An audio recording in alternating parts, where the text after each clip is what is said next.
Underwood Family Farms, we'd like for you to see what it's like to visit us on our farm. So, what do we do here at the farm? We grow a lot of fruits and vegetables. Now, there are 4 things that I need in order to grow those fruits and vegetables. Can everybody think of what you might need to grow fruits and vegetables? Let's say them together. We need water, sunlight, soil, and air. Now, once I have all those things, I can start by planting my seed. All plants have 5 parts. We start off with the seed, then it goes to the root, the stem, the leaf, and the flower. Now, the job of the root is to take water and nutrients from the soil, bring it up to the seed, creating that stem, which is like an elevator. It takes all that water and nutrients up to the leaves. Now, the leaves, they have a very important job. They breathe for the plant. And yes, plants do breathe. They also collect the sunlight. They breathe in carbon dioxide and they breathe out oxygen. Now, us as humans, we breathe in oxygen and out carbon dioxide. So we work together as a team on Earth with plants. Then once those leaves start to grow, flowers are created. And what's in those flowers? Seeds. Or the flower creates fruit that also has seeds. And that's how we can start the whole process over again. Now here we have lots of fruits. Now, do all these fruits have seeds? Yes, they do. So everybody repeat after me.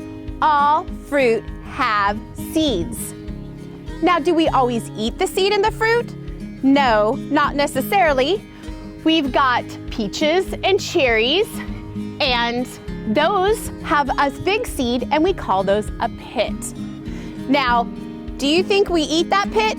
No, because our dentist would not like us very much if we did that. Those pits are hard like a stone. So those particular types of fruit, a nectarine, a plum, a peach, apricot, and mangoes, they're all known as stone fruits because that pit is hard like a stone. So here we have some trees.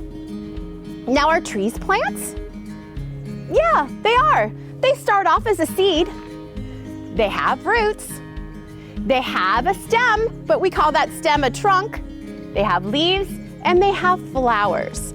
Now, this particular tree happens to be an apple tree, so it does create apples. Now, we also have seeds that we're able to eat, which are watermelon seeds. They're just nice and tender, they're white, and we're able to eat those. But it's not seedless, like they always advertise at the grocery store.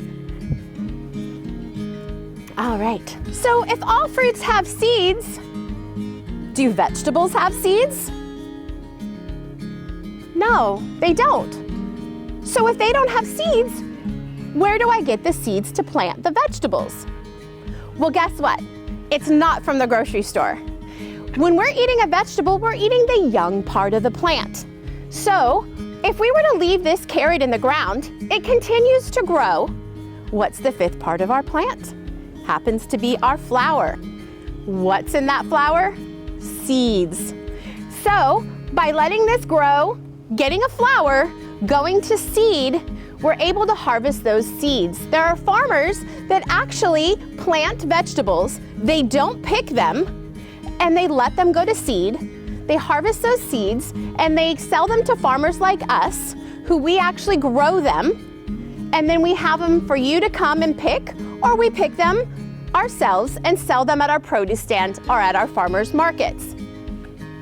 A fun farm fact is one of the most grown vegetables in Ventura County happens to be celery, which is one of the new superfoods. So if you happen to notice that you see an abundance of celery at the grocery stores, it's because it is the new superfood. Now that we've talked a little bit about how fruits and vegetables and plants are grown, how about we go out on our tractor ride and get to some picking?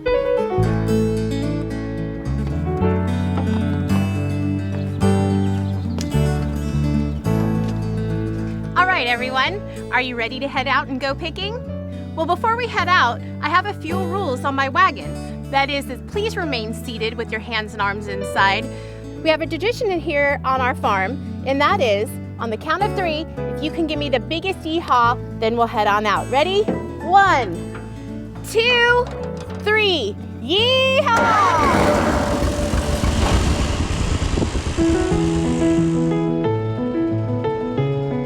Underwood Family Farms has been farming in Ventura County since 1867.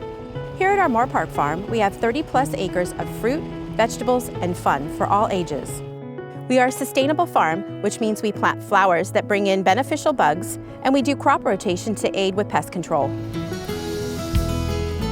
Underwood Family Farms is truly a family farm, with 4th, 5th, and 6th generations currently farming, and many families working together out here every day, including my own. Welcome to our strawberry field. Here at Underwood Family Farms, we grow 2 varieties of strawberries. We grow our Monterey and our Albion. The Monterey is a larger variety that tastes more mild, where the Albion is a smaller variety but has a stronger, richer strawberry flavor. Now, strawberries, they're grown from a flower. So on the plant, we talked about our 5 parts. Starts off as a flower. In the center of the flower begins the strawberry, then it starts to come out and it'll continue to grow. Now, green strawberries don't taste good, so when you're looking for that perfect strawberry, the redder, the better. So how you're gonna look down at the plant, look for that perfect red strawberry. There's 2 ways to pick them. You can pinch it off with your thumb and forefinger, and you can get your stem, or you can just pull, and you'll go home with a perfect strawberry. There's more vitamin C in a serving of strawberries than an orange. So if you don't like oranges, you can eat your strawberries and get your daily dose of vitamin C. Now let's head on over to our vegetables.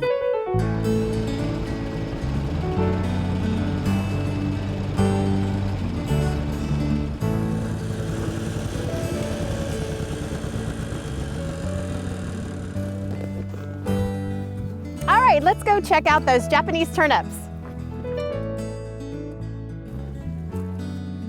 So, Japanese turnips, they are a turnip that you actually can eat raw. They're one of the very few that you're able to eat raw. You can also cook them as well as cooking their greens. Their greens are similar to a dandelion green. They're a little on the bitter side, so you would want to roast them or put something in there that was a little bit more flavorful. But how Japanese turnip looks, you look down, it's a root vegetable. And you can see they're all growing at different sizes, but they're amazing raw with ranch dressing, just some salt and pepper, or you can cook them.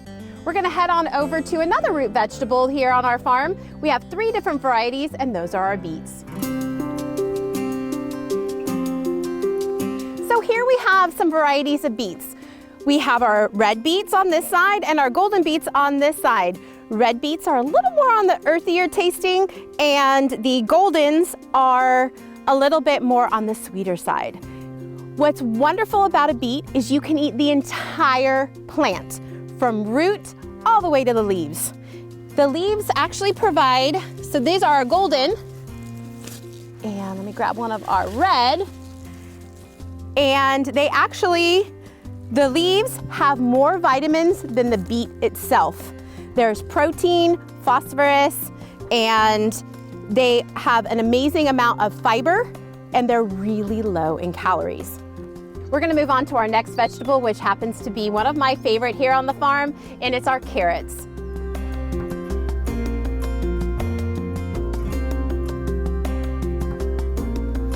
Like I said, one of my favorite vegetables here on the farm happens to be our carrots. We grow several different varieties, but one of my favorites is our round carrot. It's a short, round, sweet carrot that can be eaten all different ways, but my favorite is just raw as a snack. So how you pick the perfect carrot is you look down into the plant, you can kind of see them popping out of the ground. So as soon as you see that, you just go ahead, lift it out. Now this is a full-grown carrot. carrot. So you see they're really small, short, hence the reason we call them the round carrots. So we've talked a lot about our different types of root vegetables, but one of the things that we have here that is wonderful in the summertime is our lettuces, which is a leafy vegetable. You're eating the leaf of the plant. So let's head on over and look at some varieties of lettuce. Here we are in our lettuce. One of the lettuces that we don't see too many times in the grocery store is a butter lettuce. That is a lettuce that is used mostly with lettuce wraps or Asian wraps. It's a really thin, delicate lettuce. It makes for a wonderful salad. And how you go ahead and pick a head of lettuce is this really special way. If you pull it just straight out of the ground, you're gonna go home with a big mess. But if you turn it in a circle, just like a steering wheel, it'll pop right out of the ground and you'll go home with the perfect head of lettuce. All this talk about these vegetables, I'm ready for lunch. So let's head back to the wagon. Thank you so much for visiting us today on our virtual farm tour. We hope that we'll be open for you guys to come and experience it in real life. Please stay safe and have a wonderful rest of your day.